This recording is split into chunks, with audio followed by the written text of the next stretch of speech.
चलिए सीधे शुरू करते हैं इस विश्लेषण को।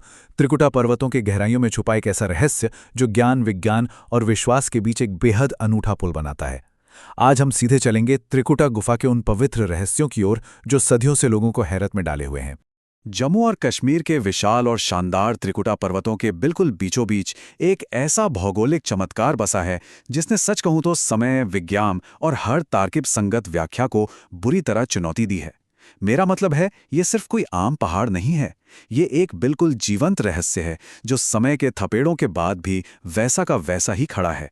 और इसका असर देखिए, हर साल यहाँ लाखों, जी हाँ, लाखों लोग खींचे चले आते हैं। और ध्यान देने वाली बात यह है कि ये विशाल संख्या सिर्फ एक आंकड़ा भर नहीं है, ये इस बात का सबसे बड़ा प्रमाण है कि इस जगह के साथ एक ऐसा अटूट और अदृश्य खिंचाव जुड़ा हुआ है जिसे आम शब्दों में समझाना लगभग नामुमकिन है। क्योंकि ये कोई आम बुलावा या आवाज नहीं है। कहा जाता है ना कि इस पुकार को कानों से नहीं बल्कि सीधे आत्मा से सुना जाता है, और ये उस अदृश्य सर्वभौमिक आह्वान को बहुत खूबसूरती से दर्शाता है।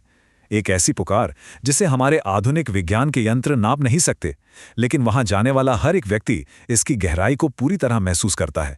तो अब यहाँ सबसे दिलचस्प सवाल पैदा होता है, इस दिव्य शक्ति के उत्पन्न होने के पीछे का असली सच आखिर है क्या? जरा सोचिए, एक तरफ हमारा ठोस तत्वों पर टिका विज्ञान है और ठीक उसके सामने एक ऐसी गहन दिव्य शक्ति खड़ी है जो सभी तार्किक संगत व्याख्याओं की सीमाओं को ऐसे ही पार कर जाती है। और रहस्यों का ये सिलसिला यहीं खत्म नहीं होता। प्राचीन कथाओं पर नजर डालें तो एक असीम शक्तियों वाली देवी को आखिर इन दुर्गम बर्फ से ढके और सटीक पहाड़ों में आकर क्यों छिपना पड़ा? उनका इस तरह भागना और यहाँ शरण लेना, ये सिर्फ एक पौराणिक कहानी नहीं है, बल्कि इन्हीं पवित्र पहाड़ों के अस्तित्व का सबसे मूल आधार है। लेकिन रुकिए, सबसे बड़ा रहस्य तो अभी बाकी है। उस प्राचीन, लगभग वर्जित और पूरी तरह से प्राकृतिक गुफा के ठीक अंदर आखिर कौन से रहस्य दफन हैं?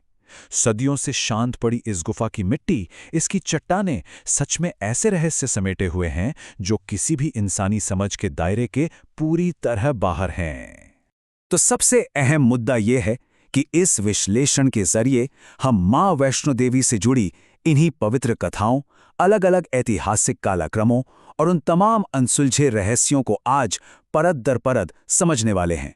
जब हम इन तमाम तथ्यों और कहानियों को एक साथ जोड़कर देखते हैं तो जहन में बस एक ही आवाज अनुगूंजती है, आखिर कैसे एक अकेली प्राकृतिक गुफा लगातार सदियों से हर ठोस विज्ञान और व्याख्या को ऐसी चुनौती देती आ रही है। ये व्याख्या और दिव्यता के बीच का एक ऐसा टकराव है, एक ऐसी सच्चाई जो समझ की सीमाओं को पीछे छोड़ते हुए उस अज्ञात रहस्य को और ज्यादा जानने की भूख जगाती है।